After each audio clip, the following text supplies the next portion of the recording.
Test 4. You'll hear a number of different recordings and you'll have to answer questions on what you hear. There will be time for you to read the instructions and questions, and you'll have a chance to check your work. All the recordings will be played once only. The test is in 4 sections. At the end of the test, you'll be given 10 minutes to transfer your answers to an answer sheet. Now turn to Section 1. Section 1. You'll hear 2 teachers discussing arrangements for a goodbye party for a colleague. First, you have some time to look at questions 1 to 4.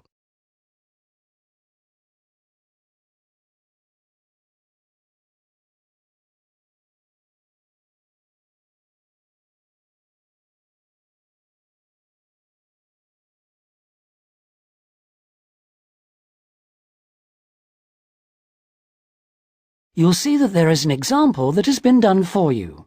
On this occasion only, the conversation relating to this will be played first.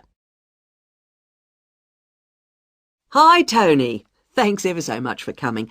You know we've been asked to organise something for John's farewell. Yeah, sure. It's about time we started working out details. Exactly. We don't want to leave it so late that it's double the work. Right. Do you want me to take notes? Oh, that'd be great, thanks. Right. First thing is, when is the best time to hold it? Well, he leaves on the 24th of December. So what about the 22nd? Yeah, I think that's about right. We want it quite near the time, don't we? The date of the goodbye party is the 22nd of December. So, 22nd December has been written in the space. Now we shall begin. You should answer the questions as you listen because you will not hear the recording a second time. Listen carefully and answer questions 1 to 4. Hi, Tony. Thanks ever so much for coming. You know we've been asked to organise something for John's farewell. Yeah, sure. It's about time we started working out details. Exactly. We don't want to leave it so late that it's double the work. Right. Do you want me to take notes? Oh, that'd be great, thanks. Right. First thing is, when is the best time to hold it? Well, he leaves on the 24th of December. So what about the 22nd? Yeah, I think that's about right. We want it quite near the time, don't we? Sure. And what about a venue? In college? A hotel? I think a hotel will probably work out rather expensive. And I've been looking at the college dining room. That seems pretty reasonable. Fine. Yeah, why not? And then we ought to be thinking about invitations. Who mustn't we forget to invite? Well, obviously John and his wife. Oh, right. And the director. Uh-huh. The office staff. Yep. And all the teachers and all the students. Anyone else? Faculty heads? No, better draw the line. I don't think it's necessary. Yeah, you're right. I don't mind writing the invitations. When shall we get them out for? Enough time, but not too early. What about the 15th of December? Well, there are exams on the 16th. Better avoid them. 10th? Yeah, that should do it. Before you hear the rest of the conversation, you have some time to look at questions 5 to 10.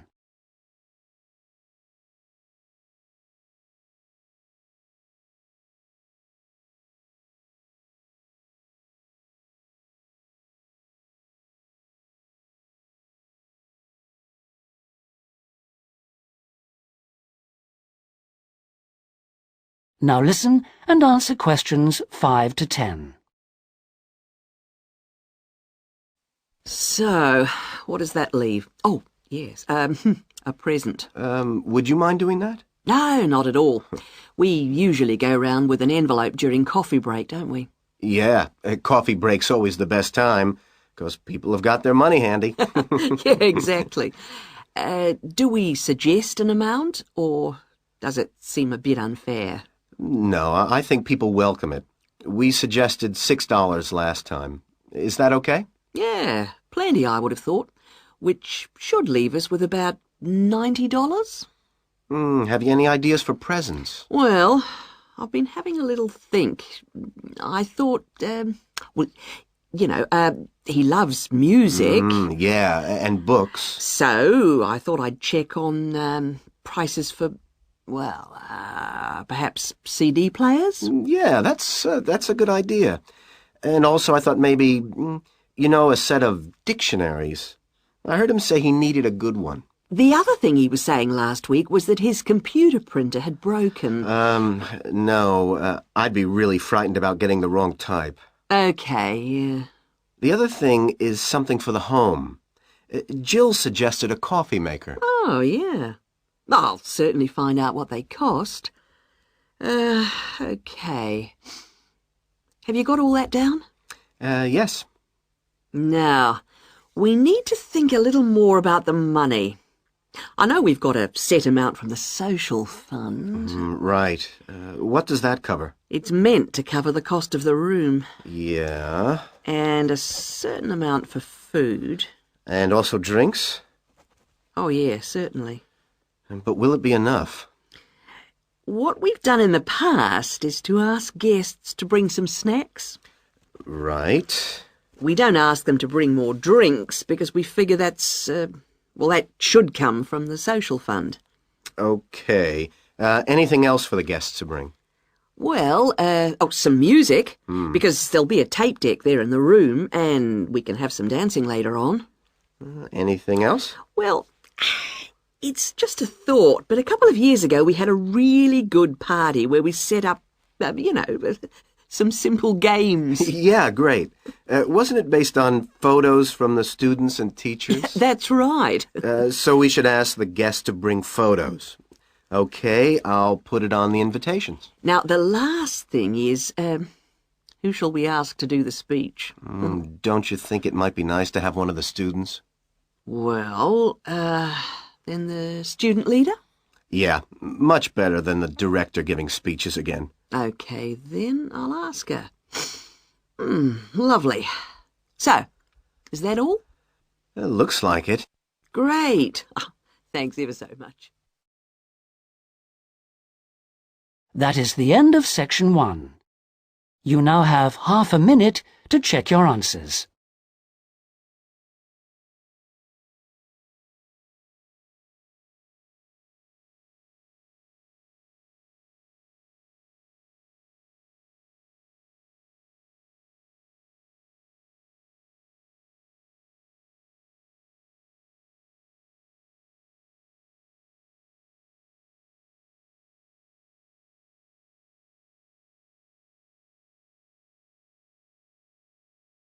Now turn to section 2.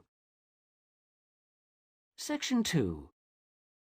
You'll hear a pre-recorded message on the Travelite Travel Agency information line. First, you have some time to look at questions 11 to 15.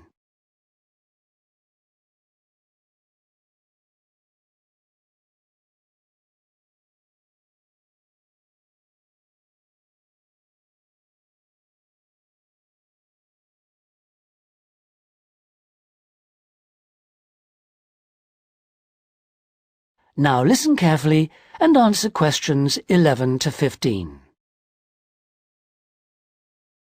Thank you for calling the free Travelite Travel Agency information line. You will not be charged for this call. In order to deal with all calls effectively, we offer you a number of options. Please listen carefully and press your required number at the appropriate time or dial a new number. If you want to hear about special offers, please press 1. If you want to hear our latest price lists, please press 2. If you want to make a complaint, please press 3. If you want information about our new walking holidays, please press 4 now. Thank you for calling our Travelite Walking Holidays line. We have been offering a wide variety of walking holidays to suit all tastes for just 3 years, but already we have won 2 awards for excellence in this field. We offer guided walking tours to suit the discerning traveller in 12 different centres throughout the whole of Western Europe. We are planning to open our first centre outside this area in the coming year, so watch out for developments.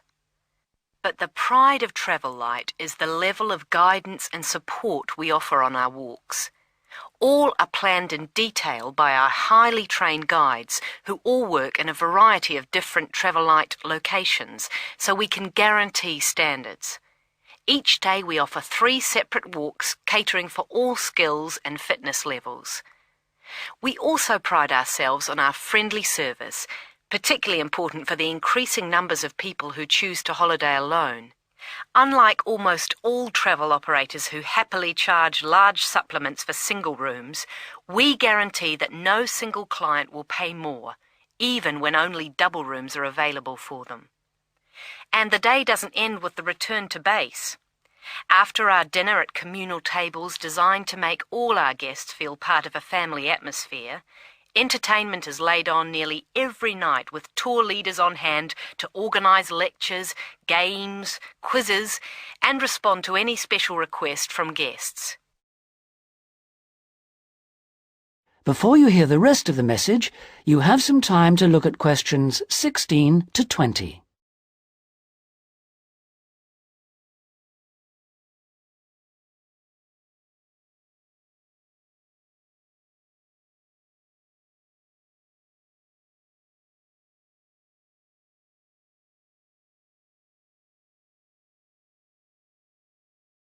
Now listen and answer questions 16 to 20. The following is a summary of costs and special inclusive offers on holidays for the coming summer. We have 3 lengths of holiday: 3-day, 7-day and 14-day. The 3-day holiday costs $180 for all accommodation, food and walking, and for the first time this year, we are including in that price the cost of picking you up from the nearest station. The 7-day holiday costs $350 per person and, as well as including the offers of the 3-day holiday, also includes a magnificent book giving the local history. On top of that, we are able to include free maps for you to better enjoy the walking and even plan in advance if you wish. For the 14-day holiday, our special price is $690 per person, and that includes all the offers for the 3- and 7-day holidays, plus membership of a local walking club, so you can better enjoy the full flavour of the local life. For further information, please contact your local travel agent. Thank you for calling the Travel Light Travel Agency Information Line. That is the end of section 2. You now have half a minute to check your answers.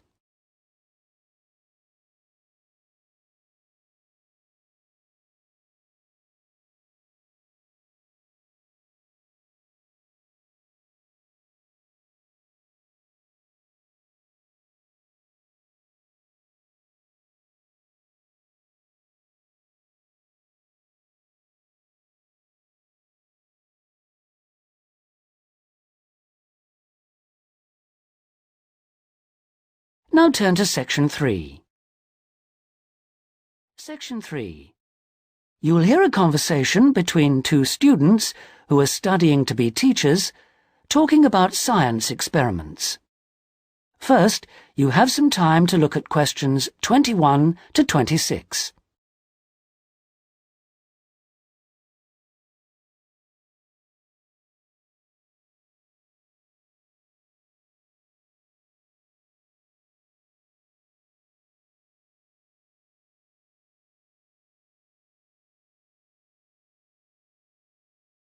Now listen carefully and answer questions 21 to 26. Hi, Sue. Hi, Mike. So what happened to you last week? Oh, I was sick with the flu. What's this I hear about a big assignment we've got to do? Oh, well, basically, we've got to find 2 science experiments to do with a group of 8-year-old children at the local primary school. and we've got to complete it by the end of the week. That sounds like hard work. Where are we supposed to get the ideas for these experiments from? Well, I managed to get hold of 2 books from the library. Oh, well done. How about if we take a look at the experiments in this book first and see if anything looks suitable? I can make notes as we go about equipment and the purpose of the experiments. OK, let's see. The first experiment is called Make Your Own Hovercraft, which sounds very ambitious. Mind you, you only need 20 balloons and a table. You don't need any special engines or anything like that. What do you do with it all? You blow up the balloons and you balance the table on them, upside down, of course, and the kids get to ride around on it. You know, the other kids sort of push them around the room. The main purpose is to show how hovercrafts work and how things hover around on just a cushion of air. OK, that doesn't sound too bad. OK, ready for number 2? Mm-hmm. Now, this one is called Unusual Measures of Lengths, and you basically use lots of paper clips. The kids go around the class measuring things, you know, how long the desk is and that sort of thing, and then they all compare their answers. And basically, because not all paper clips are the same length, they should come up with some strange answers. It's supposed to demonstrate the importance of having fixed units of measurement. Yeah, that's not bad. OK, now for number 3, you need rock salt or copper sulfate. Oh, I'm not sure about that. Well, just put down the rock salt then. Apart from that, you only need a jar of water. And basically you dissolve lots of salt into the water and watch the crystals form. So it basically teaches the kids about growing crystals. Yeah, I suppose it would be nice to grow something. Let's move on and have a look at number 4. OK, this one is called Spinning Colour Wheel. It looks like you get some cardboard and draw a circle on it, divide it into 6 equal segments and colour each one in using different colours, then you thread a piece of string through the middle. So we'd need some string as well. Yes, sorry, and you spin the wheel around, and if you can get it spinning fast enough, hopefully the colours all merge and show up as white. Oh, I didn't know that. What's the principle behind it? Well, it's pretty elementary physics, really. It teaches them about how white light or ordinary light is made up. Well, that doesn't sound too bad. Now, there's only one more left in this book, isn't there? What does that one say? Well, it's another one where they'd get to make something. Sounds very interesting. You need quite a lot of equipment, actually. A hand drill, an old record, a pin or needle, some paper, and a bolt. Go on. What do they have to do? Well, they basically make a record player. The main idea is to teach them about recording sound, but hopefully they'd also see that you need motion and an amplifier to make the sound heard. OK, well, it does sound interesting. Shall we go through all of those again and decide if any of them are going to be suitable? Before you hear the rest of the conversation, you have some time to look at questions 27 to 30.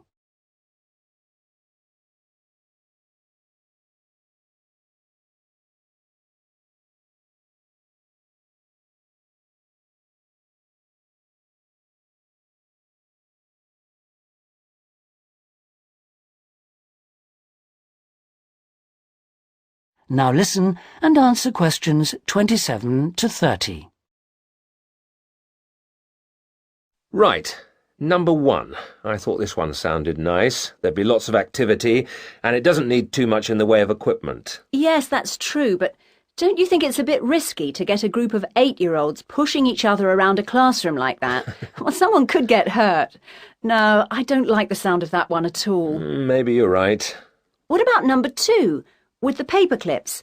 It sounds tame enough. Yes, a bit too tame, if you ask me. I think it needs to be something a bit more active and interesting than that, don't you? Yes, I suppose you're right. We won't get a very good mark if the children don't actually enjoy the experiments. And I suppose we could turn them off science for good. Well, what about the next one, number 3? Now, I quite like the idea of this one. Yes, so do I. But I seem to remember when we did it at high school, we had to wait up to a fortnight before we saw any halfway decent results. Oh, yes. Well, that won't be any good then. We'll only see the kids for 1 or 2 hours at the most. Yes, and we have to do the experiments and write up our results within a week. So that one won't do at all. OK. Well, what did you think of number 4? I like the idea of it, but do you think it will be a bit elementary for them? Well, they are only 8, you know. I know, but you know what I mean. Don't you think the activity itself is a bit babyish? Maybe you're right. They might have fun, but I mean, cutting out a circle and colouring it in. OK. Well, what about number 5? I thought this one sounded a bit too good to be true. Great equipment. Yeah. But don't you think it's a bit ambitious for this age group? I mean, I don't want to start off something and then have to abandon it if they just can't cope with it. I could see us ending up doing just about all of the work for them. I guess you're right. Oh, well, maybe we could store that idea away for later. Yep. Let's hope this second book has something better. That is the end of section 3. You now have half a minute to check your answers.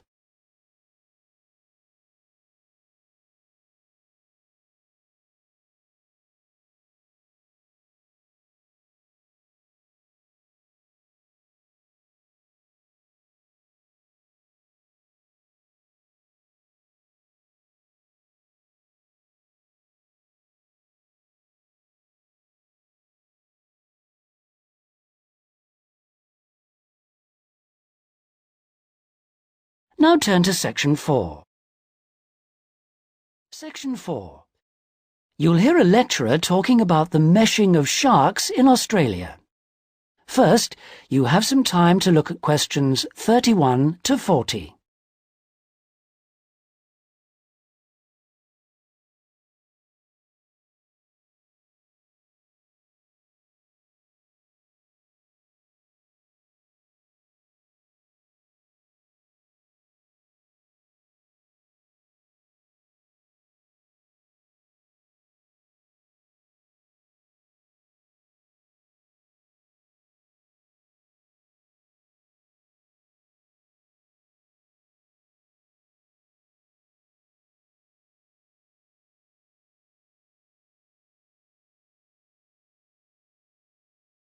Now listen carefully and answer questions 31 to 40. Today we're going to look at one of my favourite fish, the shark. As you know, sharks have a reputation for being very dangerous creatures, capable of injuring or killing humans. And I'd like to talk about sharks in Australia. Sharks are rather large fish, often growing to over 10 metres, and the longest sharks caught in Australia have reached 16 metres. Sharks vary in weight with size and breed, of course, but the heaviest shark caught in Australia was a white pointer. That weighed 795 kilograms. Quite a size. Sharks have a different structure to most fish. Instead of a skeleton made of bone, they have a tough, elastic skeleton of cartilage. Unlike bone, this firm, pliable material is rather like your nose and allows the shark to bend easily as it swims. The shark's skin isn't covered with scales like other fish. Instead, the skin's covered with barbs, giving it a rough texture like sandpaper. As you know, sharks are very quick swimmers. This is made possible by their fins, one set at the side and another set underneath the body, and the tail also helps the shark move forward quickly. Unlike other fish, sharks have to keep swimming if they want to stay at a particular depth, and they rarely swim at the surface. Mostly they swim at the bottom of the ocean, scavenging and picking up food that's lying on the ocean floor. While most other animals, including fish, hunt their prey by means of their eyesight, sharks hunt essentially by smell. They have a very acute sense of smell and can sense the presence of food long before they can see it.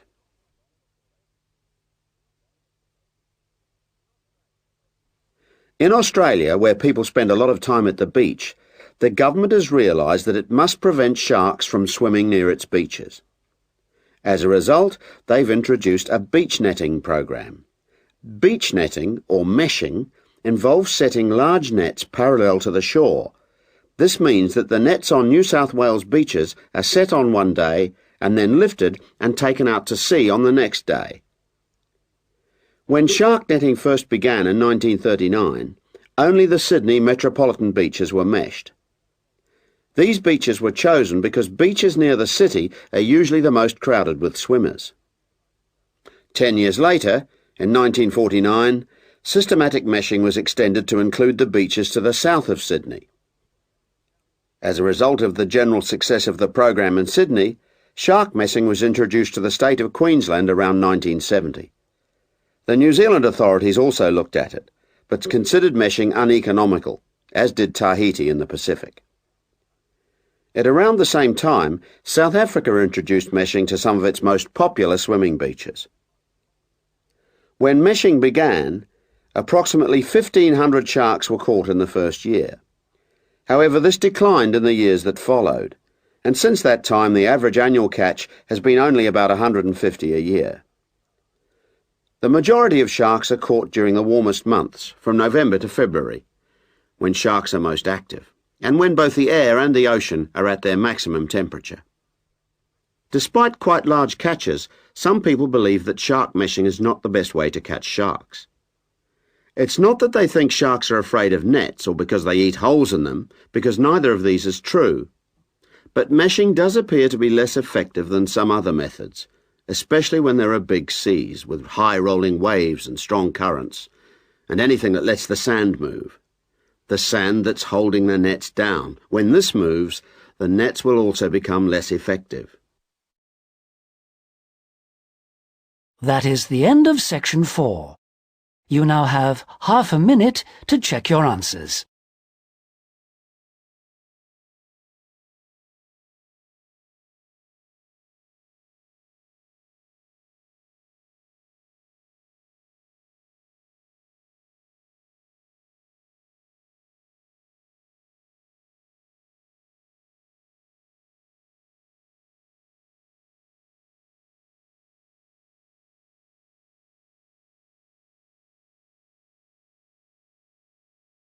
That is the end of the listening test. In the IELTS test, you would now have 10 minutes to transfer your answers to the listening answer sheet.